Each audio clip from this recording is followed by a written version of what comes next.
Bitawan mo ako! Kunin mo na lahat ng pera ko!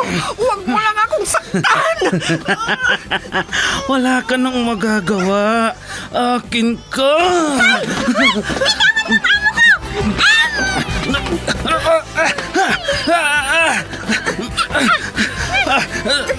Sino kang pumulupot sa likod ko? Bumaba ka dyan.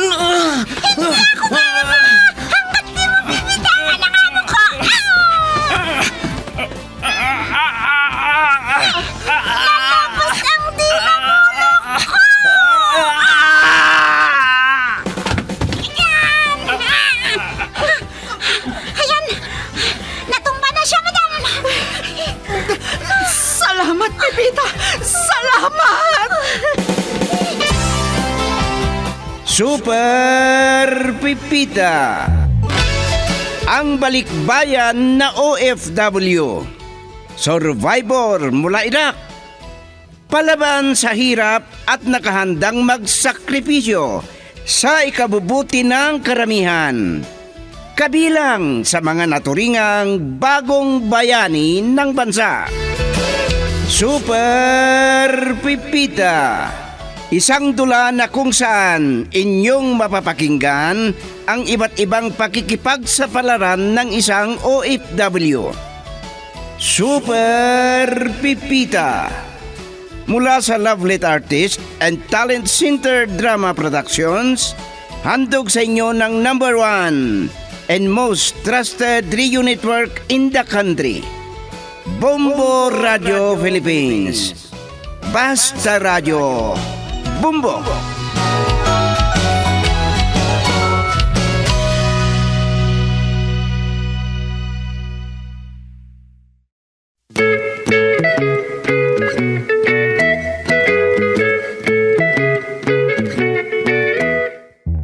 Mula sa Lovelet Artist and Talent Center Drama Productions, handog sa inyo ng #1 and most trusted radio network in the country, Bombo Radio Philippines, ang unang bahagi ng isang linggong kwento na pinamagatang Magkakapit Bahay na Nag-iinggitan.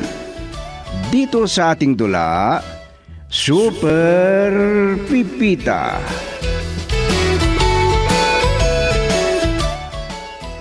Ano ba naman yung mga matandang yun?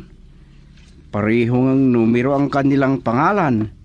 Numero pa rin ang naisipang negosyo. Tika, sinong mga matandang sinasabi mo? Ay, sino pa nga ba? Ay, nako, si matandang Sixto at matandang Porto. Ha? Parang numero sa kwiting yan ah. Oo, pero hindi naman lumalabas, ano? Kahit lumabas man, hindi naman daw sila tumataya dahil iba ang kanilang negosyo. Ano bang negosyo nila? 7-3 kay matandang Sixto, samantalang 10-5 kay matandang Porto. Hindi ko maintindihan yan. Magandang kompetensya ng kanilang negosyo pero sino ang mas masarap ang luto? Yan ang hindi ko alam.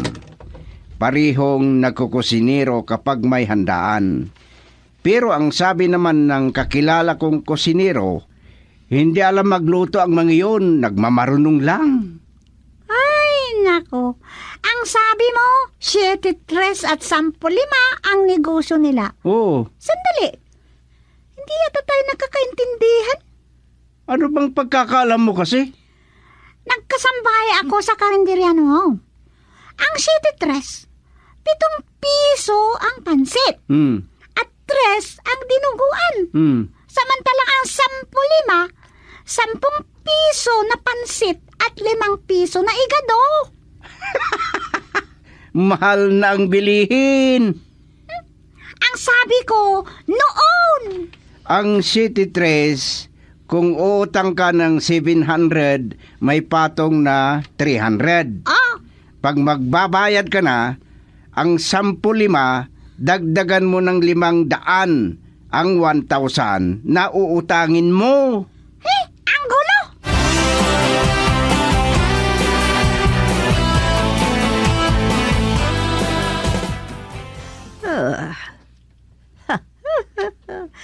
Kumustahin ko si Alejandria. Kumusta na kaya ang katulad kong matanda ngayon? Dati-rati pinupus niya ang mga pinupuntahan na okasyon. Pero ngayon, hindi ko na nakikita. Nasira na kaya ang kanyang cellphone? Ayan. Nagri-ring na ang cellphone niya. Oh, Ayan. bakit ako ang tinatawagan mo? Masabik ka sa akin kaysa sa asawa mong si Protasio. Hindi kaya ako magsawa kung mahigit na 20 taon na kaming magsasama? Kaya hindi mo maisipag umuwi. Marami ka na sigurong napasyalan dyan. Siyempre. Marami na rin akong nabiling alahas at damit. Bag at iba pa. Naalala kita ang tawagan kasi hindi ko na nakikitang nagpo-post ka sa FB. Wala na akong Facebook. Ang sabi ng anak ko, nahack daw. Ganon. Kaya naman pala. Gagawa na lang ako ng iba. Mabubuhay naman ako kahit wala yan. Kailan ka ba uuwi? Kapag nagsawa na ako dito sa abroad, wala naman kasi akong gagawin dyan.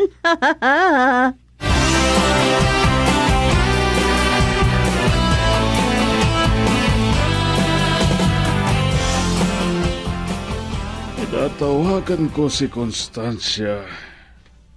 Hindi naman niya sinasagot ang tawag ko. Siguro may kausap na iba yun. Mahigit ng 1 buwan siyang nagtutur. Wala na yata siyang balak umuwi. Pinibiro ako ng mga kaibigan ko na maghanap na daw ako ng ibang asawa. Yung medyo bata-bata pa daw. Para makahabol ako. O magkaanak pa ako ng junior.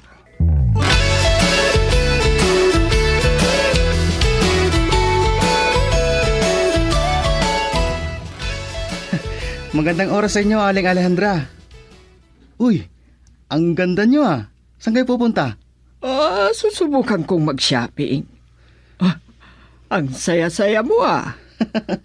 Palagi naman akong masaya. Hindi ko alam ang magalit. Oo, mabuti yan. Teka, kailan lang nabalitaan ko na may sinuntok ka daw? Niluluko nila ako eh.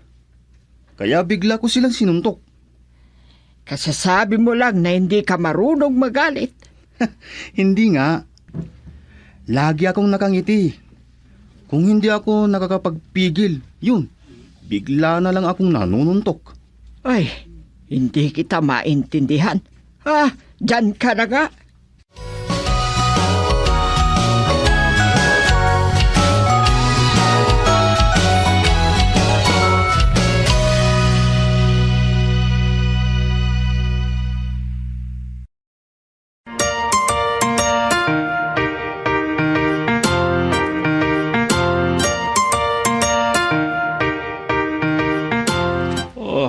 Kaya pala wala si Nognog.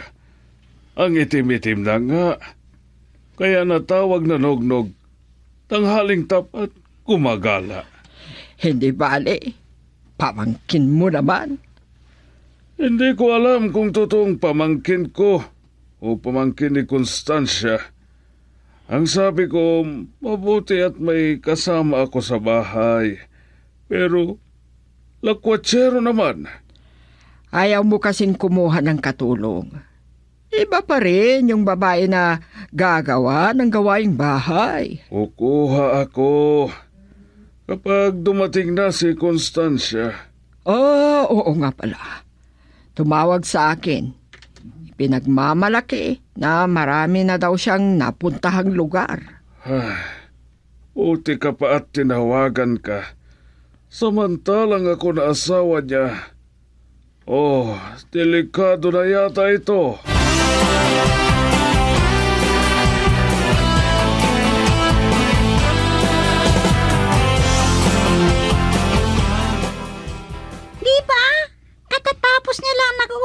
dalawang matanda?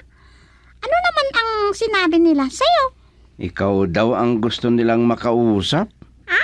Baka daw gusto mong makipagsusyo sa negosyo nila? Sino sa kanila? Silang dalawa. Ano ito? Highest bidder versus lowest bidder? Hindi ko nga maintindihan ng dalawang matanda na yon. Para daw lumaki ang sahod mo bilang katulong. Ipautang mo daw sa mga naggagardin. Ano? Hmm.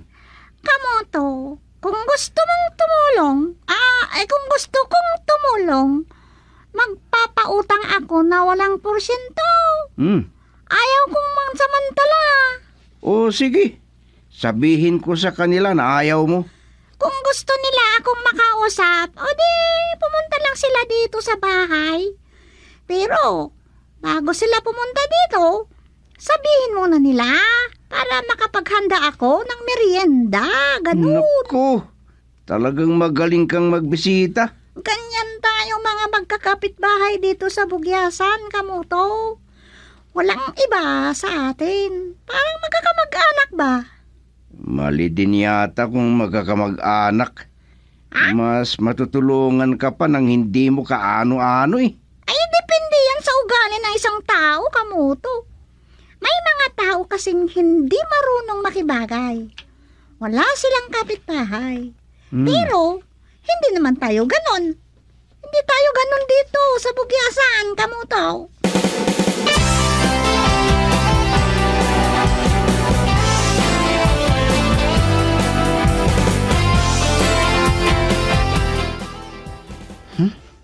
Gutom na ako. Pero wala naman akong pera. Ang damot kasi ng Uncle Protasio. Nakaluto na kaya?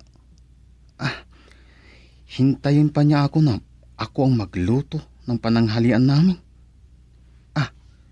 Si Aling Alejandra ang may malakas ang pangamoy kapag may okasyon. Alam ko na. Baka may mataon na magpamerienda sa tindahan. Ano kaya kung tawagan ko na lang si Auntie Constancia? Bakit kasi hindi pa siya uuwi? Hindi yata nananabik kay Uncle.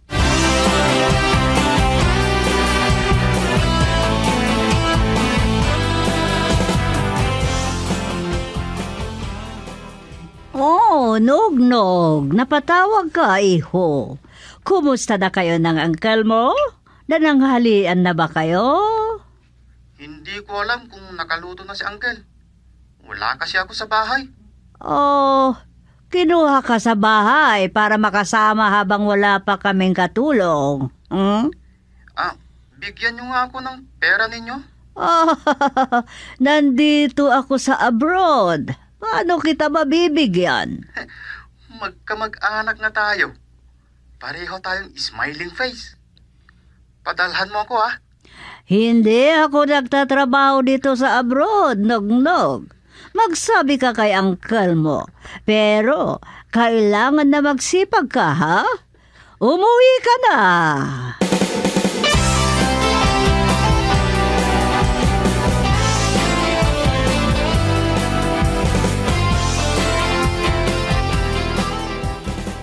Kahit ikaw, natawagan mo ang auntie mo.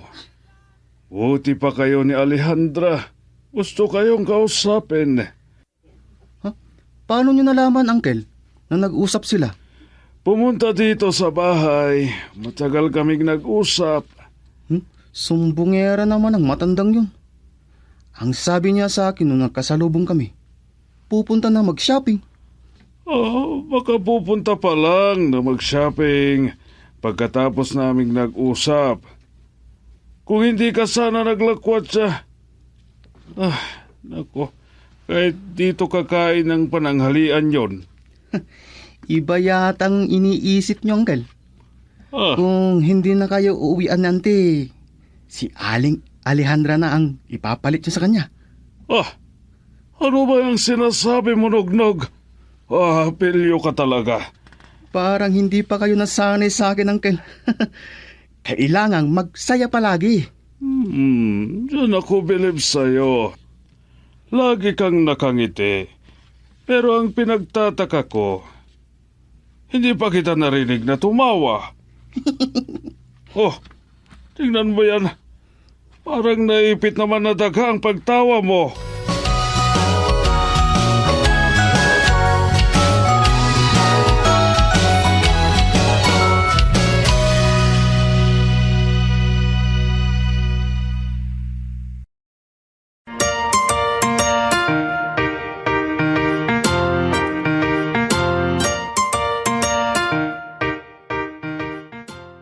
Si Uncle Protasio talaga. Pintasero. Si Auntie Constancia ang mayaman. Paano ko kaya siya iinisin? Alam ko na. Ito ang mapapala mo, matandang Alejandra ka. Pinakitahan mo ako ng mali. Naiinggit kaya siya. Dahil hanggang ngayon, nasa abroad pa si Auntie Constancia.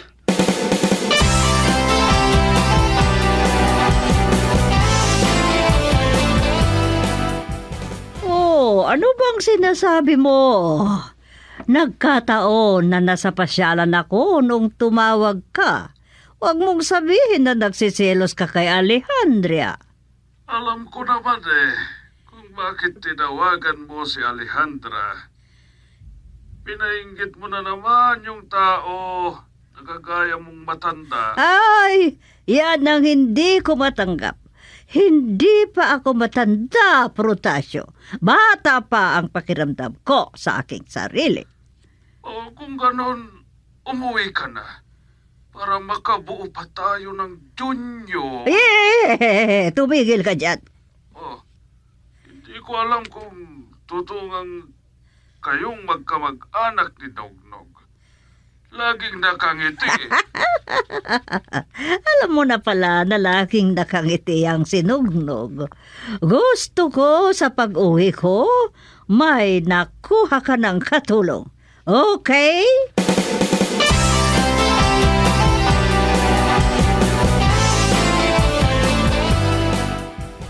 Oh, nakapasyal ka, Nognog. Oh, halika, pasok ka. Nakaluto ka na ba ng hapunan nyo bago ka mangapit bahay? Kumain na kami. Nabusog ako. Ang sarap ng ulam namin. Pinagmalaki mo pa. Palaging karne yata ang inuulam nyo Magkamag-anak nga talaga kayo ni Constancia. Talaga naman na magkamag-anak kami. May pinapasabi pala si Uncle. Tungkol sa akin? Ano yun? Matagal kaming nag-usap kanina. Kung hindi na uuwi si Auntie Constancia, maghahanap na daw siya ng ibang aasawahin niya. Ano? Lokong matandang yun Isusumbong ko yun kay Constancia. Talagang isusumbong nyo? Iisa kayo sa pinagpipilian niya.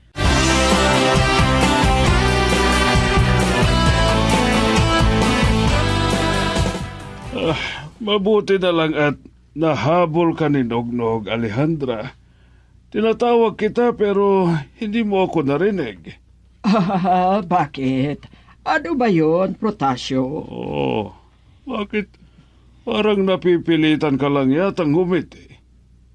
Tularan mo si Nognog. Laging nakangiti. Kahit wala namang dapat ngitian. Kwan kasi.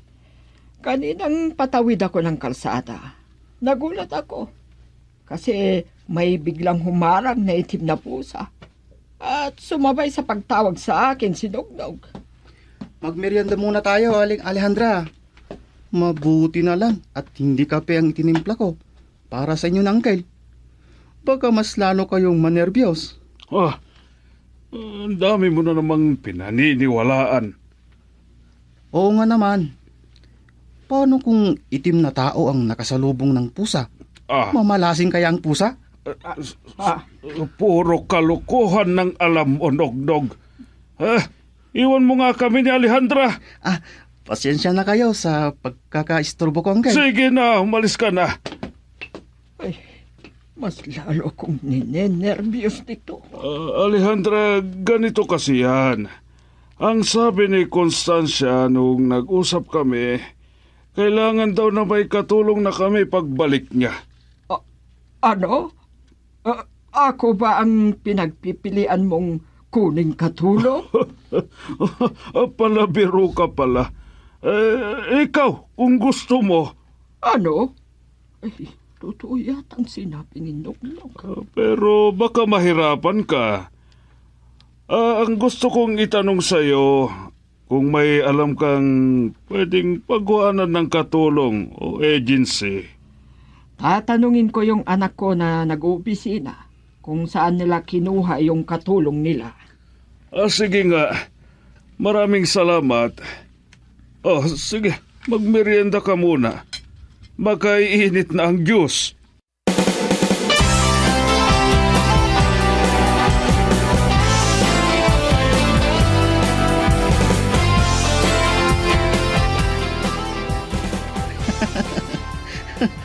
Walang hiya.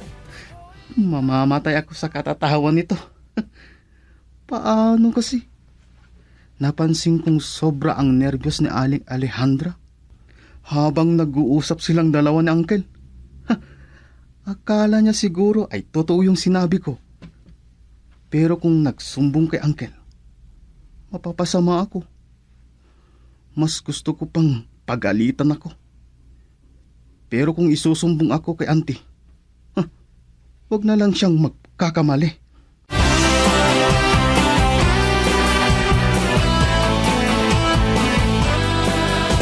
Kagagaling ko lang sa bahay niyo, Constancia. Akala ko kung ano na ang sasabihin sa akin ni Protasio. Nagpapatulong na maghanap ng katulong. Sinabi ko kasi sa kanya na kailangan may katulong na kami pag uwi ko. Kailan ba ang uwi mo? Hindi ko pa alam. Nandyan na ako pag nandyan na. Huwag mo nang patagalin. Kasi may nakarating sa akin. Kung hindi ka pa uuwi, maghahanap daw ng iba si Protasio. Totoo ba yung sinabi mo? Kung matanda yan, ha? Sige! Gawin niya kung anong gusto niya. Hindi na ako uuwi. Ay, huwag mong sabihin kay Protasio na sinabi ko sa iyo, ha? At bakit ka natatakot? Kung totoo ang sinabi mo? Kuan, baka kung ano ang gawin niya sa akin. Subukan niya. Hindi ko sasabihin na ikaw ang nagparating. At salamat, ha? May pasalubong ako sa iyo. Ay, salamat. Teka, paano mo ibibigay sa akin ang pasalubong ko? Ano bang tingin mo sa akin, ho? Hindi marunong tumupad ng pangako? Oo, ako. Para girahin ko ang Protasio na yan at ang babaeng ipapalit sa akin. Hindi lang yan. Palalayasin ko sa bahay. Naku, paano kaya ito? Kasalanan ito ni Nognog. Paano kung pagtulungan ako ni Protasio at Constancia?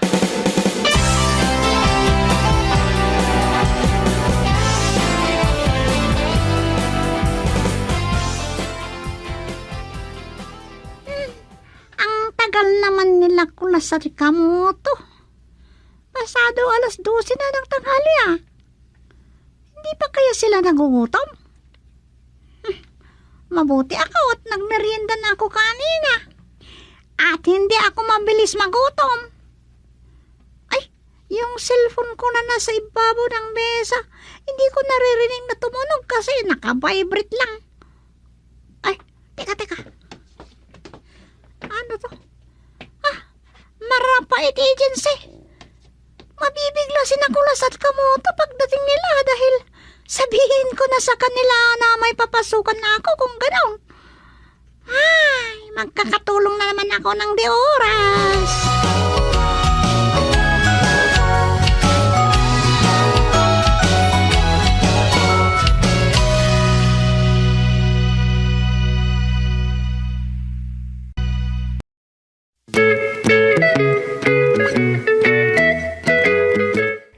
kaibigan, abangan bukas ang pagpapatuloy ng isang linggong kwento natin na pinamagatang Magkapit Bahay na Nag-iinggitan. Dito sa ating dula, Super Pipita.